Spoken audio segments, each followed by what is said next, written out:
anyways, I am in London with the one and only entrepreneur extraordinaire, Ms. Adanna Steinacker. Cheers.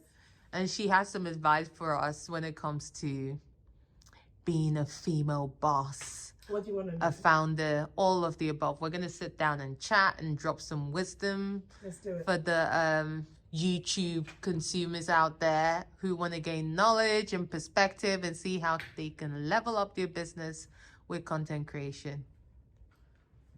Let's do it. Let's do it. Let's do it. Let's do it. Let's do it.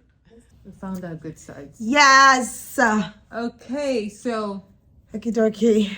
basically, I am doing this vlog that's going to be very educative, where I want people to actually learn tips and tricks about being a content creator. And for me, I do content creation.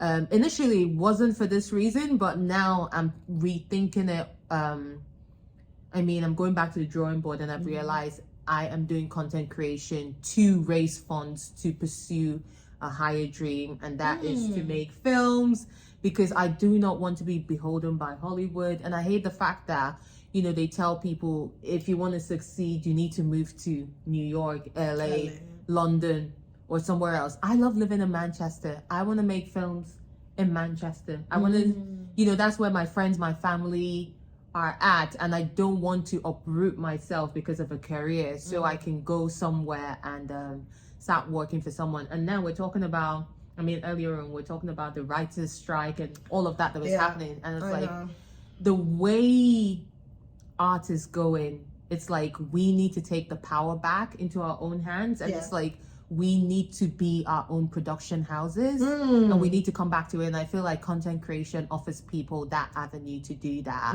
That way you are the creator, you are in charge of the stories you even put out there, and you're not going to be forced to tell stories that don't align with you, because if you are in charge of the narrative, I just feel like there's so many ways to do this, and so much creative freedom. And I just feel like content creation is a way to get to that point. So it is a stepping stone for me to raise finances, and if anyone out there wants to do a business, this could be a good way to generate money to pay off your student loan, start up a business instead of looking for investors, if you're smart about it. We are in London. Adanna just hosted an event tonight at YouTube. We're staying at the Strand Hotel, and the event took place here next door at Decimo. Coincided with the launch of my podcast. Well, my show that has a podcast called What Women Want to Know.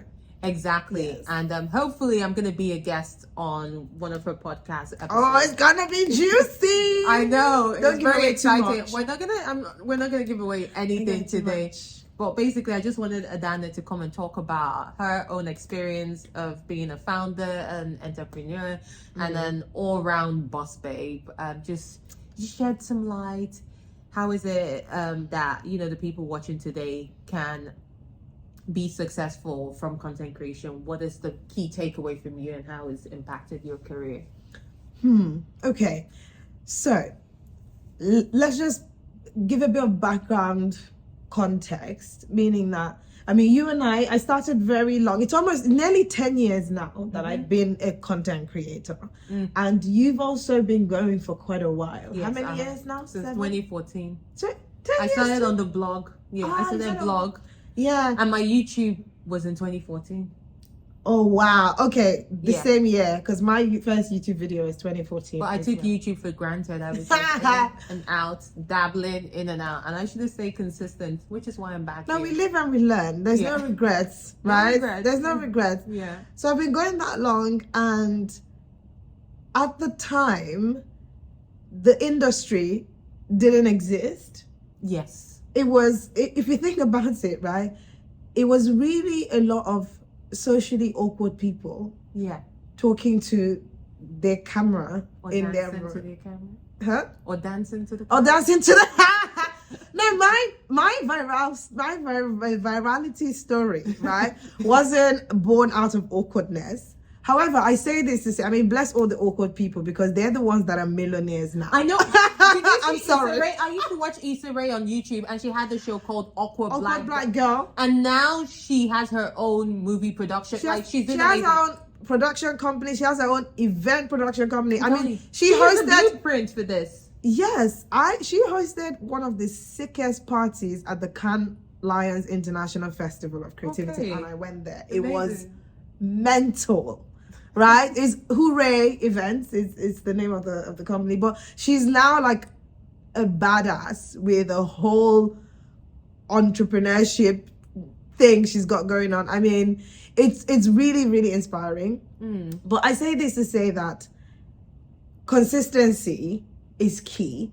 And what I mean by consistency is not even your weekly upload. It's not about how many times you go on your story to be like, hey, I'm here.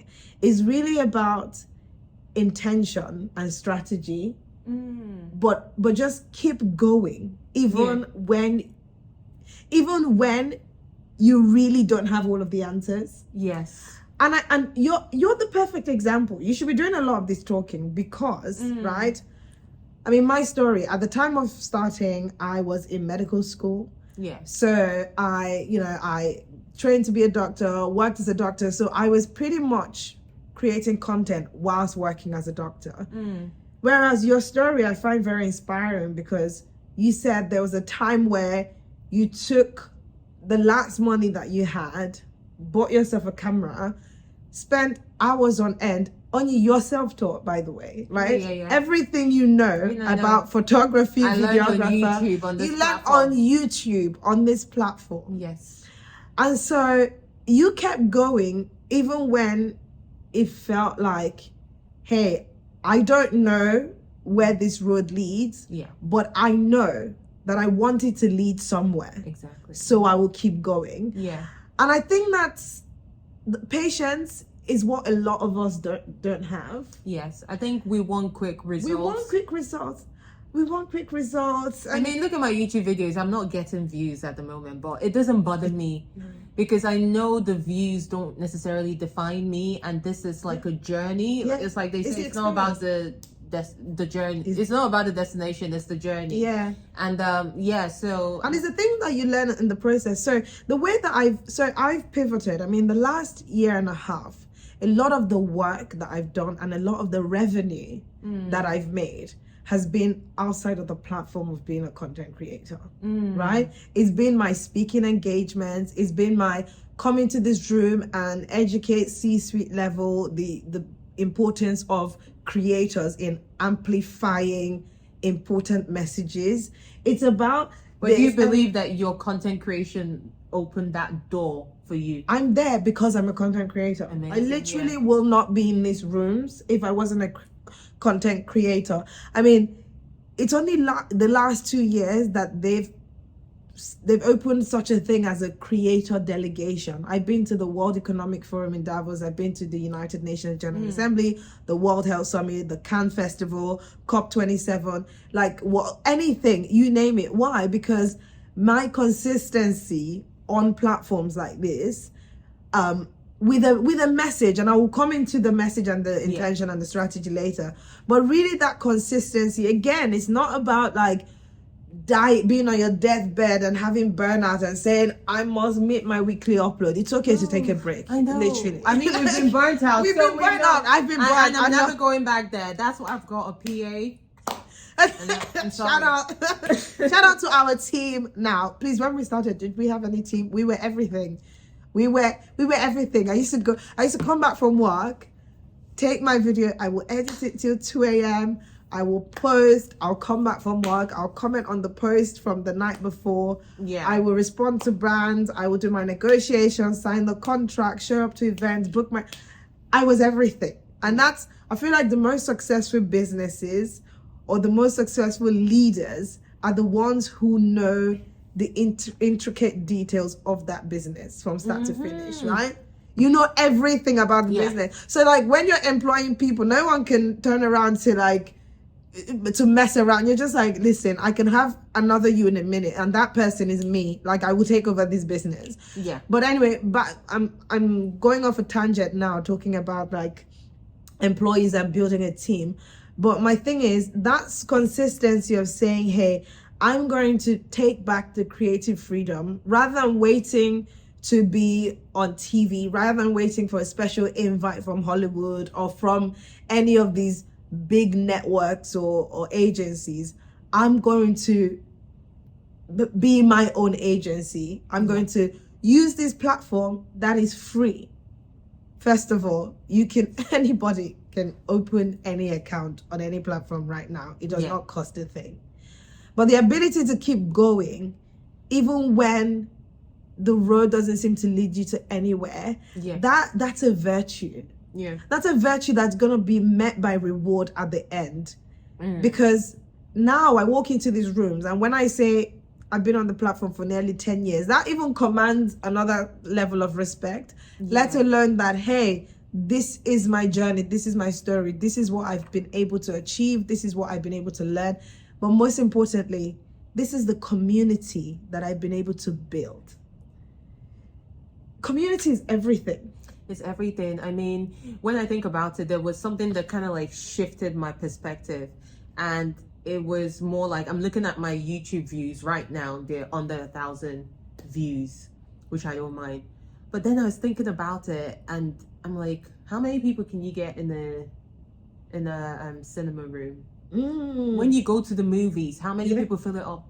It's like maybe 200, 300 at most. So I'm already getting more 300 people, watching that. So when you think about it that way, it kind of shifts your perspective. And if you just have the right people connecting with you and they're vested in your journey, in your story, I think that speaks volumes. And you can go about creating this sort of like butterfly effect without knowing it, because you might think you're not doing much, but your story and your journey and the way you've been able to rise despite the learning, all of it will resonate with someone else. And I find that on YouTube, the community is just very different from every other community. For sure. Because on YouTube, if you want to know something, you have to go in and click on that video, which could be an hour long, to get to know more about that. Whereas on Instagram, you just scroll. And like it's really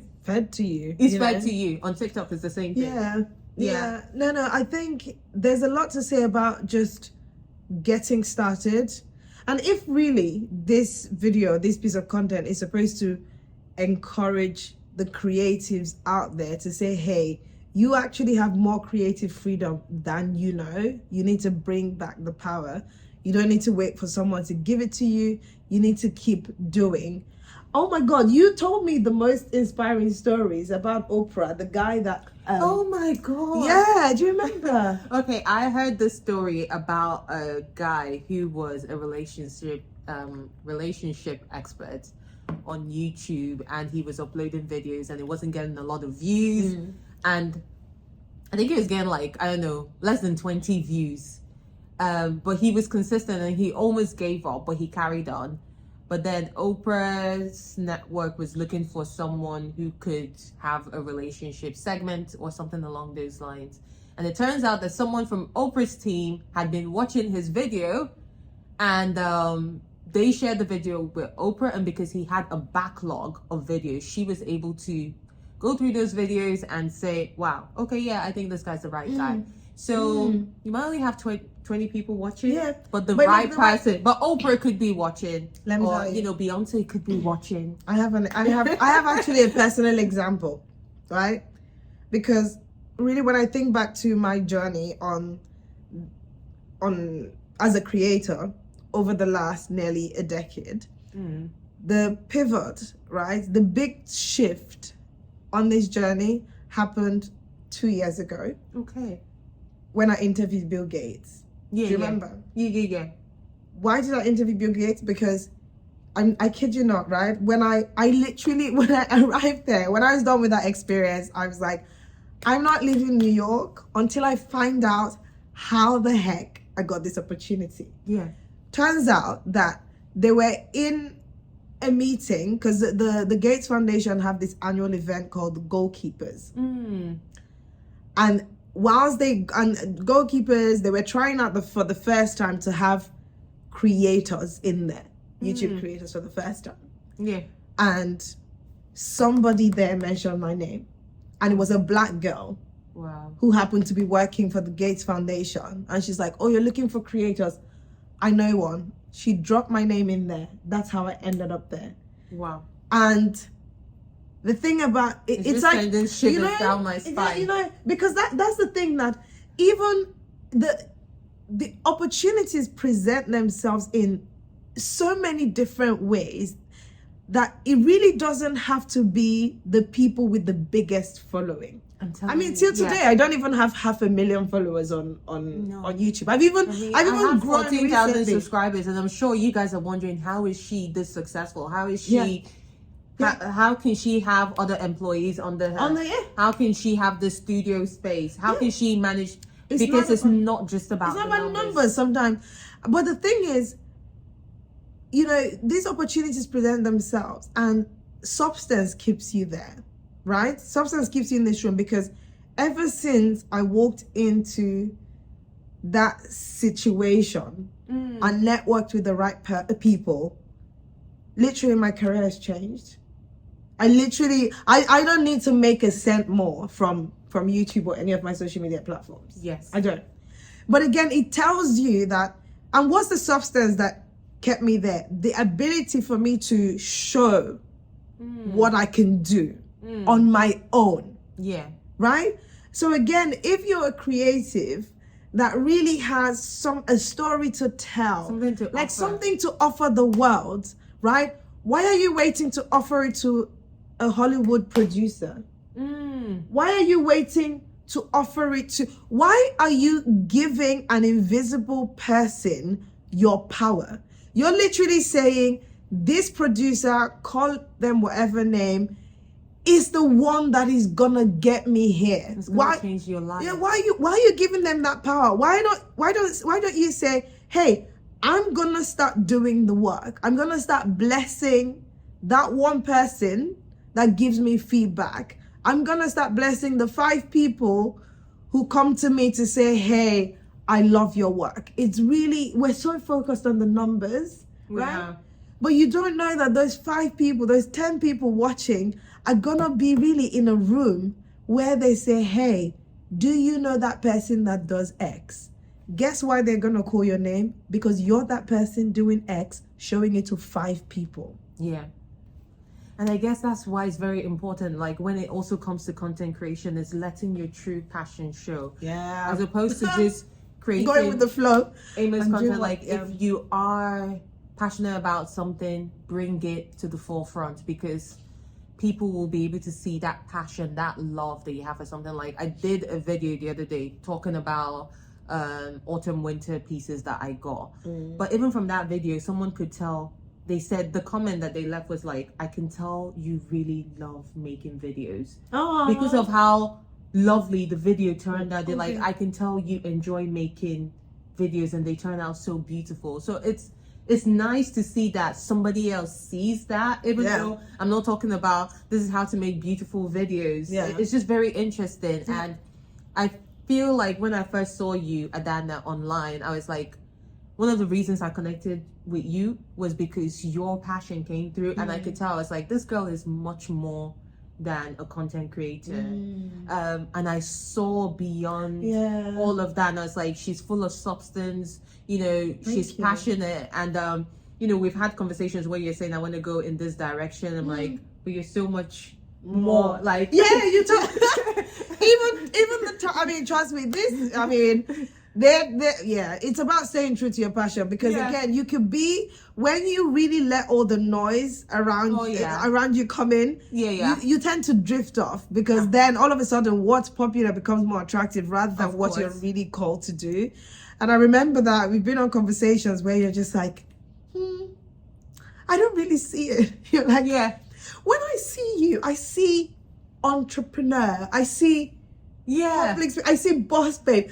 I don't really see this, because that's who you are. That's who you've always embodied. And it's always good to just have people hold up a mirror to you. You're right. And kind of like remind you of your passions and your journey, because it's very easy to get derailed when things don't look like they're working out for you. It's very easy to lose hope. It's very easy for you to question everything, and that's very normal. And if you lose your way, you can always come back, because nothing is ever black and white. We learn from these mistakes that we made, or from any derailment that we happen to encounter. It's very normal. And I would say it's very important to also surround yourself with people who are like-minded, so that you can bounce up, because this space can be very lonely. Oh, you my do not God. want to be lonely. It gets lonely at the top, and it gets lonely from the bottom, even from the bottom as well. From the bottom to the top, because Yeah.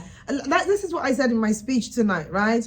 It's easy for you to see creators and the numbers and the likes and everything, and think, hey, this person has such a bubbly life. And you forget that more than half the time, for you to watch that video that thousands of other people watched, meant that I sat in my room with a camera, an inanimate object that didn't speak back to me, and I'm talking to them in order to bring you the content online. Meaning that a lot of creators spend more than half their time by themselves in rooms with cameras, talking to themselves. Do you understand? Yes. So it really can be lonely even from the bottom, right? But again, surrounding yourself with people who encourage you, who are on the same path, who really can advise you to say, hey, you know what, this direction you're going, remember that this is not what you intended to do. Like an accountability partner, I think is very useful. And if you even have mentors, even better for you, because you'll succeed.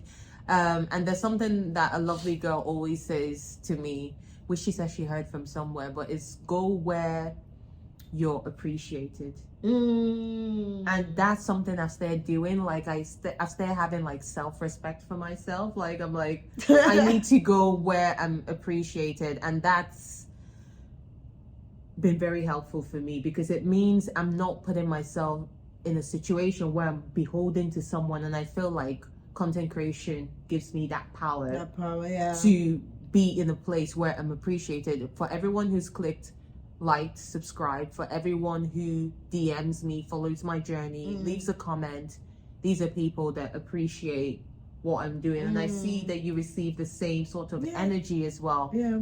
So is this the first of its kind? Like, are you trying to create something that encourages people to say, hey, you can do it too? Okay, so in more practical terms, right, I'm gonna pose the question to you, because I mean, let's not pretend that we don't know the analysis paralysis that exists before you make the move to even become a creator. We're saying it now, it sounds easy because we've been on the platform, we've been creating for nearly 10 years. But if you were catering to an audience of one person watching this video who's saying, hey, I'm that person who really wants more for myself, I want this creative freedom, I know that I have art or something to share with the world, and I've been stuck in this idea that I need to wait until the Hollywood A-list opportunity opens, and we're sat here saying, no, actually, here's a way that you can do that for yourself. What are the practical steps that one has to take to be able to achieve that? I say the first thing you need to do is start posting. Okay, on social media. And I'll tell you now, it won't be perfect. You hate your work. I even look back at work I posted 6 months ago and I cringe. I'm like, no way, really? Everybody does that.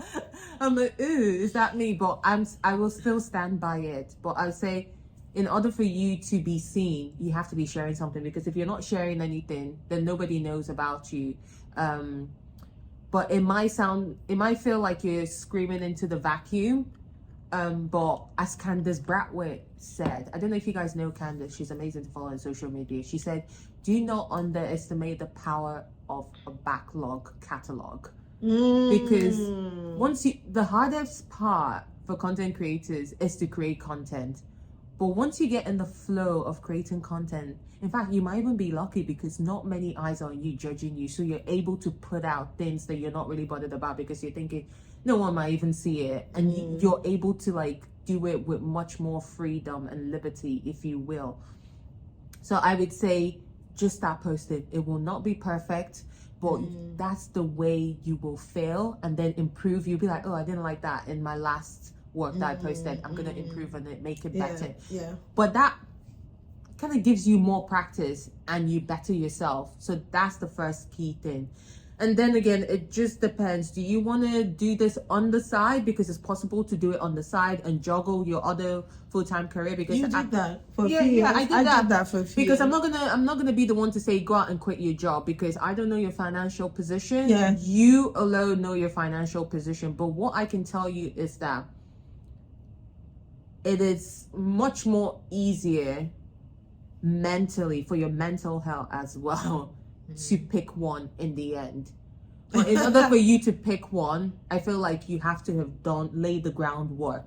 But in saying that, there is no definitive timeline in which one has to pick one. There is no timeline. And when people ask me, how did you know when to go? I said, I didn't know. But there's something, really? I said, there's something that spoke to me and just told me. And I feel like I can't explain that to people. Oh, really? I knew when to choose. But what I'm saying is that it will come to you. No, mine didn't come to me like a message. Didn't come to you. Mine came to me in my bank account. I needed to know that the work I was doing, I could put some. I had kids. Hello, I couldn't just like up. So I needed to put away a certain amount of money for a few months, because obviously it's a joint income household. So David has his. We both jointly contribute to the upkeep of our family. Yeah. So I had to make sure that I had that amount aside. And for me, for example, I don't remember now, it's a while back, but if I had to put away at least like 3 months or 6 months, future contribution. Yeah. That was the amount of time I gave myself to make sure that it freaking worked. Yeah. And obviously there is that extra drive that comes with, this has to work, because I actually now prefer doing this full time over the job that I'm doing. Whereas mine was that I was no longer in line with the work environment I found myself in. Okay. It was a struggle, and mentally I couldn't carry on staying there. So something just said this was the right time. I didn't have savings. I wasn't making much. In fact, when I quit, I didn't even have up to 10,000 followers on Instagram. On YouTube, I probably had 5,000 subscribers. It was scary. But there's something about knowing that you have no choice, and if this doesn't work, you're screwed. But I said to myself, I still have my accounting qualification. I can always go back, find another accounting job, but this stuff has to work. And I quit. And I haven't looked back. I wouldn't say it was easy. It wasn't easy, but I had to. That was when I committed to posting every single day on Instagram. What? There was a time you posted? Yeah, I posted. There was a time I posted every day. Sometimes I even posted twice a day. For how long? For like 2 years. No, I'm telling you this. Excuse me. And that's why I say I've experienced burnout, and I don't want to go back there because I know what it's like. And I burnt out, but I succeeded. But I burnt out. I don't want to do that. So every day, girl,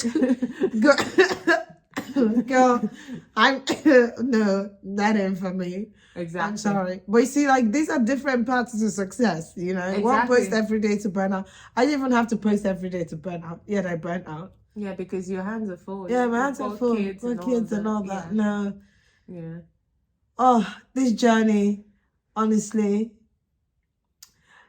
But because of the sort of books that we read, like Anya and I were also into, I think we connected again because of our personal development. Oh, yeah. Speaking of which, here's my current read. It's called The Answer. The Answer. Oh, nice. It's a good one. So it says, grow any business, achieve financial freedom, and live an extraordinary life. Okay. And you won't find this on Audible. I had to dig through the interwebs to get my hand on this book. But anyway, your mind is the biggest force that would drive you. No doubt about it. To the end of any success you can ever imagine. Yeah. Your mind, that willingness. Yeah. That commitment, like you telling yourself, this has to work. that's the biggest thing that you can ever do. Again, people will have different paths to their success. Yeah. They will also have different affirmations, different strategies, different drives, and different goals.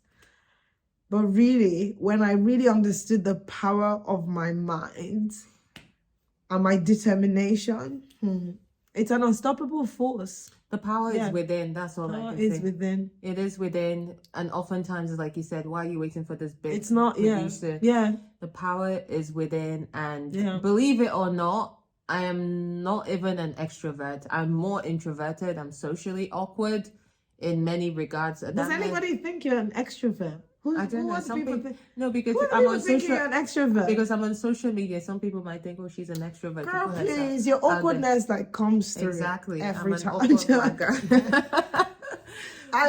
My point is that I'm able to still like put myself out there. Yeah, and that's because my passion, I can't contain it within me. To me, I have to express it. That is the way I live a fulfilled life. Yeah. So is it fair to say that, you know, the advice or like the purpose of you putting out this content is not for someone who's like considering, oh, should I create or not? Oh, it's fun. Oh, we've heard it's, you know, a lucrative business, but more for people who have this burning desire to achieve something. But also to put their work out in the world, to say, hey, with that passion that you have, there's another way. And this is it. And this could be a way for you. Yeah. And that's basically it.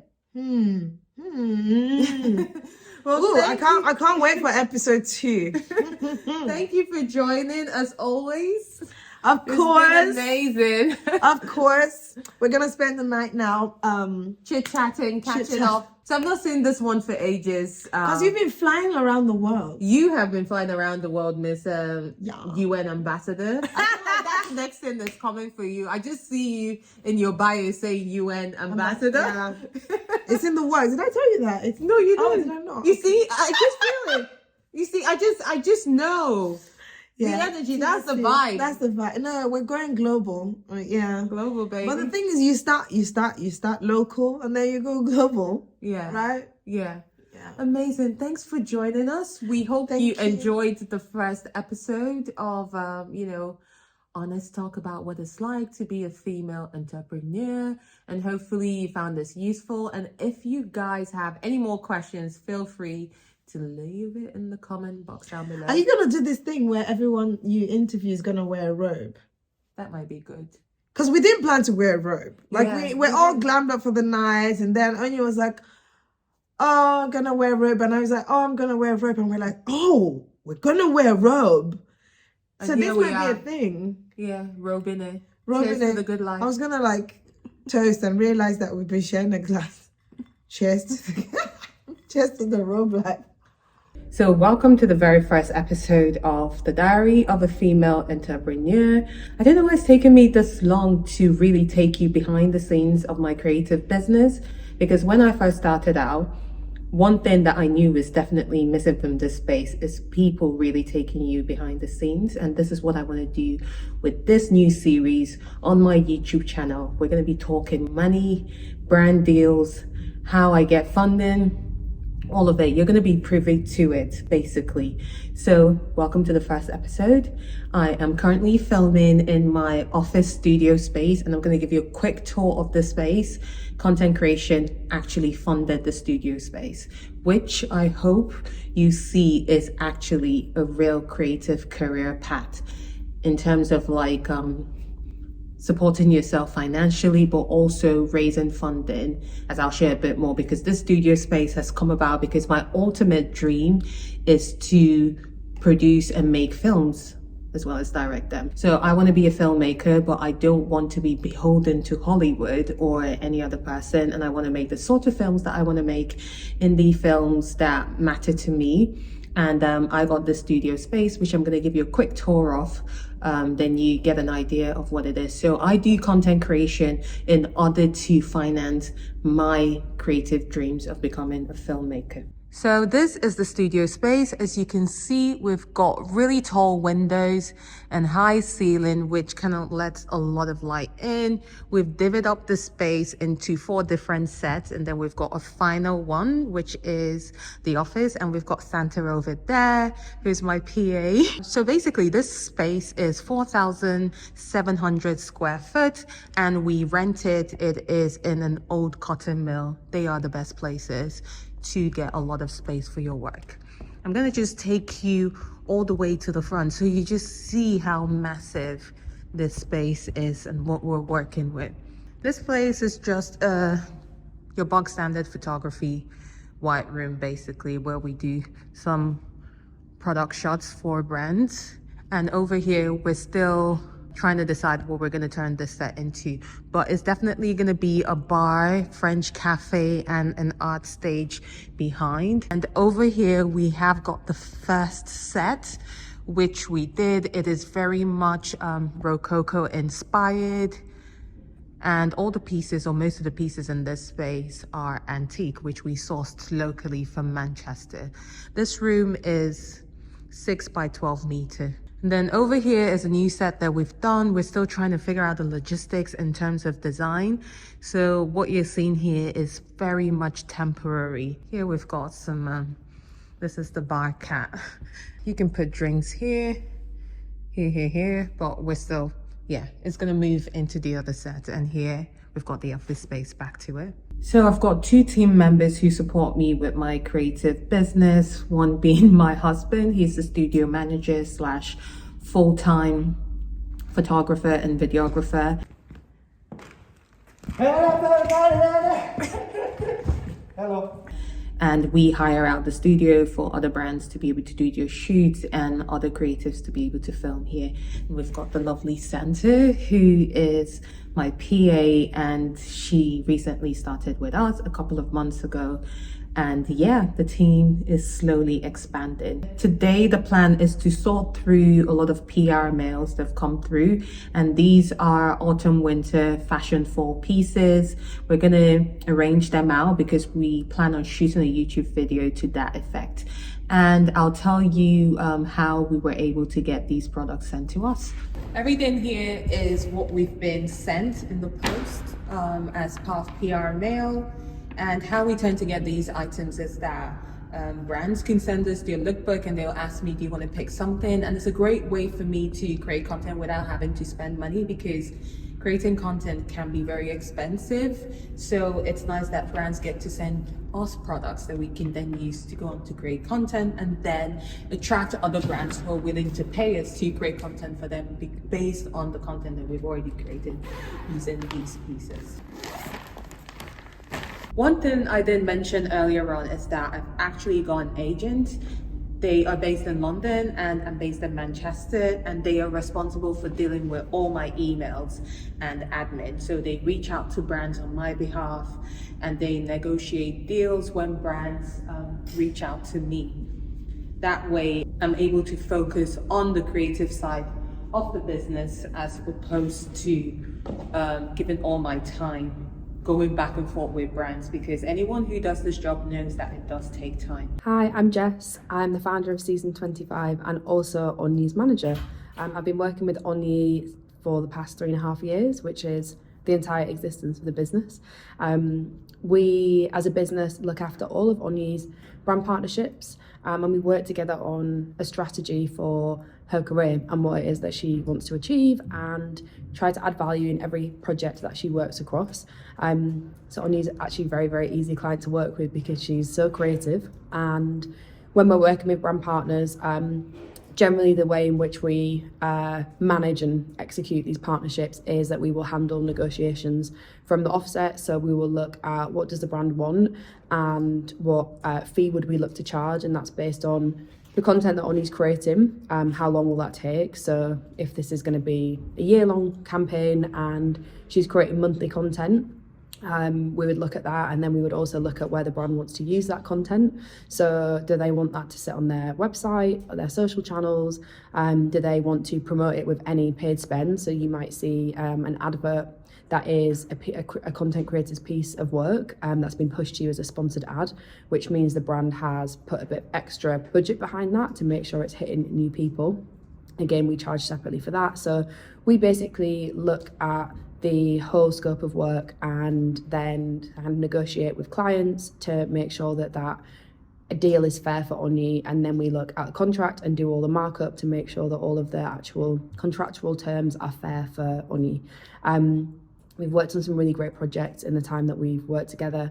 Onyi's content, as you know, you're watching her channel, is such a high standard and high quality that we work with many return clients, and lots of part of our job is making sure that we nurture those relationships and make sure that there are lots of long-standing opportunities for Onyi to carry on working with the same clients, such as Saint Germain and Pandora, who have been some really great brand clients for us to work with and for Onyi's career progression. And then outside of that, we look at opportunities that align with what Onyi wants to achieve in the long term, and that's the kind of strategy part. So for example, Onyi would love to move into film production and direction, which she's already doing on her channel.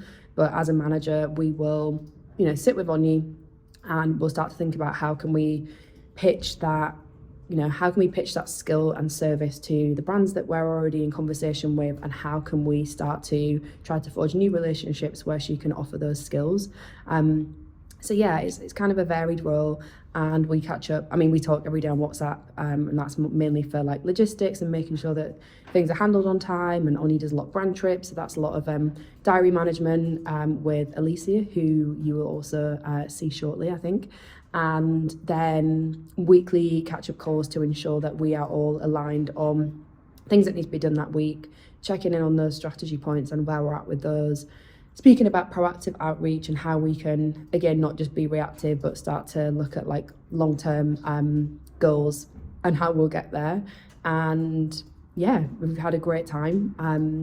We do that for a number of other clients as well. So, as a business owner to business owner, myself and Onyi will speak through the boring bits as well, such as finances, late payments, and just make sure that we're keeping healthy communication and checking in to make sure that everyone is working efficiently and we are progressing in the right way, and making sure that Onyi's career is taking the steps that it needs to in order to keep on growing. And one of the tactics that they use to find the right contacts for brand is to actually do a search on LinkedIn. That always tends to prove very, very useful. It's always a good thing when brands send you stuff and you actually like it, to show it off on your social media. That way they'll be much more likely to send you another piece when you ask for it. I think when a lot of people see content creators, they feel like these people don't have a lot of work, but a lot of work does tend to go into the business. And if you don't treat it like a business, I'll tell you this now, you will not succeed. Hi, I'm Alicia and I work on Onyi's management team. We've worked together for about 3 years now and it's been a great 3 years so far. I get to work with Onyi on a day-to-day basis, and a lot of the time I'm working on her brand partnerships, which means working directly with brands or working with agencies on a particular client to bring certain briefs to life. It may be like a new product launch, something like that the client brings to us and kind of asks for Onyi's creative input on. She works on an idea that the brand then approves. She goes away and creates the content, and once that's approved by the brand, that goes live on her Instagram or TikTok or YouTube, whichever platform that it has been agreed. One thing that's really important to us when moving forward with brand partnerships is kind of whether it aligns with Onyi and if it's authentic to her. I think it's really important in this industry to be as authentic as possible when it comes to brand partnerships. Obviously, I want to put things out there that Onyi's followers are going to relate to, things that Onyi would relate to, things that she would use in her day-to-day life. That's a really important thing for us. And it's also how we kind of create really meaningful and long-term relationships with brands. For example, we work on a long-term basis with Saint Germain. We've worked with those guys for a couple of years now. Oni's one of their long-term ambassadors, and that's a great relationship that we have. We kind of work with them on a year-long basis, and they kind of bring different briefs to us throughout the year that Oni works on. But when you get to work with a brand on a long-term basis, they kind of get to understand you and the content that you create, which means that you can be a lot more kind of open with the ideas that you produce, and they're always going to be kind of happy with the content that is produced there. There is always kind of a brand approval process when it comes to putting content live, but this is something that is always really kind of seamless for us because the content that Oni creates is always amazing. It always hits the brief. Brands are always really, really happy. The feedback that we get is very positive, that it kind of hits the brief, that it brings the story to life in the way that they wanted it to, which is great. And it's how we kind of get to create these long-term partnerships and work with such incredible brands. Oni's worked with a lot of kind of luxury lifestyle, makeup, beauty, fashion brands over the years. We've had the pleasure of working with Pandora, lots of L'Oreal brands, Carolina Herrera, Jo Malone, just to name a few. We've obviously worked with a lot of brands over the last few years, but yeah, it's kind of producing this incredible content and creating these kind of trusting relationships that means we get to work with such amazing brands. And yeah, we also work together on any ideas that Oni might have. If she kind of comes to us with an idea that we kind of can pitch to a brand and work together in that way, that's always a great way to be kind of more creative and work on things like that. And yeah, it's a great experience. I love working with Oni. Like I say, she makes my job really easy. And it's great. It's been a fantastic few years so far, and I'm super excited to continue working together and seeing where things go for the rest of the year and into next year. A lot of people are often surprised that I've only got not many subscribers on YouTube, but I tend to be doing well. And if you watch my Coffee Diary series, you would know that I never really put emphasis on the numbers. When I actually went full time creating content, I only had 10,000 followers on Instagram and around maybe 4,000 subscribers on YouTube. That's to show you that if you apply yourself, then you know there's ways in which you can make money in this industry without necessarily having the backing of the numbers. My strategy was actually to focus on quality content. That meant I spent a lot of my time while working as a financial accountant. After work, I would come home and I would watch YouTube videos, learning photography, taking self-portraits, spending my nights learning how to color grade in Photoshop and Final Cut Pro. And I did that for a while before I finally quit my job. And then my husband quit 2 months later, and we've been doing this full time since 2017. And when I quit my job, I knew there was nothing that I could really fall back on in that regard. I mean, I could have gone back to my accounting, but that wasn't an option for me because I had fallen in love with, the creative side. And that was something that I wanted to stick to because I've always wanted to creatively express myself. So I had to double down, and every day I was waking up and churning out content and putting out loads of content on Instagram, which eventually led to my growth on Instagram. So it's always good to have that creative skill and the numbers as well. If they come, then that's a bonus, but that wasn't something that I was sure would come about, so I decided to focus on my creativity. So when I was charging brand, you might say, how does she succeed with only 10,000 followers on Instagram to be able to pay her rent, pay her other bills as well, and her husband is not working and he's working for her company? I would say all of that was achieved because I was charging for the effort and time I was putting into my work versus the number of followers that get to see it, because I have no control over that. Even though I have thousands of followers on Instagram now,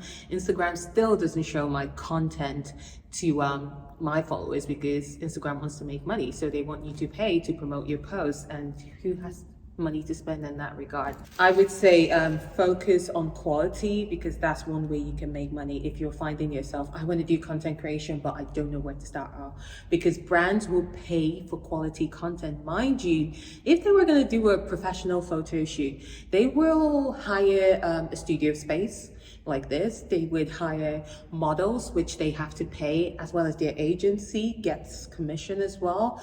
And they will hire other staff like makeup artists, stylists as well, someone who's going to do the lighting, photographer, editor, the whole deal. They're going to do that, and it's going to cost them tens of thousands of pounds. So if you as a creator with your own in-house team can bring down the cost for them but create that same level of quality content, then you're able to earn a living from this gig. And that's one secret that people don't talk about. I'm not saying don't create content with your phone. I mean, if that works for you, fair enough. But if you find that you were struggling to grow, then you might want to focus on creating quality content. Do not neglect your Instagram DMs, because I have friends who do that.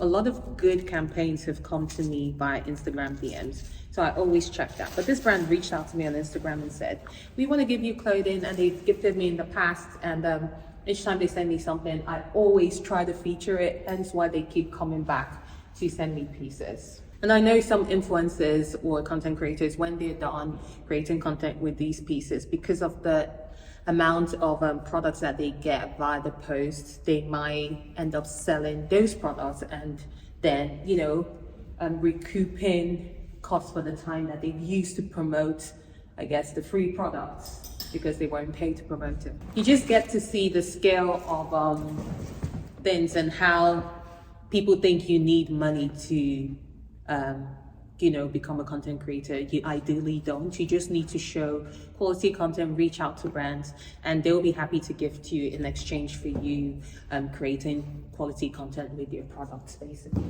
As you can see, we've laid it all out. Everything here was gifted, and we're just gonna steam it to make it look much more presentable, and then we'll film the video styling it. So Santa's here generating commissionable links. That's one way we earn a living, generating income, whereby the items that we feature in this vlog or in YouTube videos or even on Instagram are shoppable links. It doesn't cost you anything to shop through those links. It's just that I make a commission if you shop through my links, and that's one way you can support me if you were looking to see how to support me. We are back in the south of France, this time staying at Cognac. This is our outdoor terrace, and this is our bedroom. We are here with Middleton, which is a whiskey brand from Ireland. And yeah, we're going to be here for a couple of nights.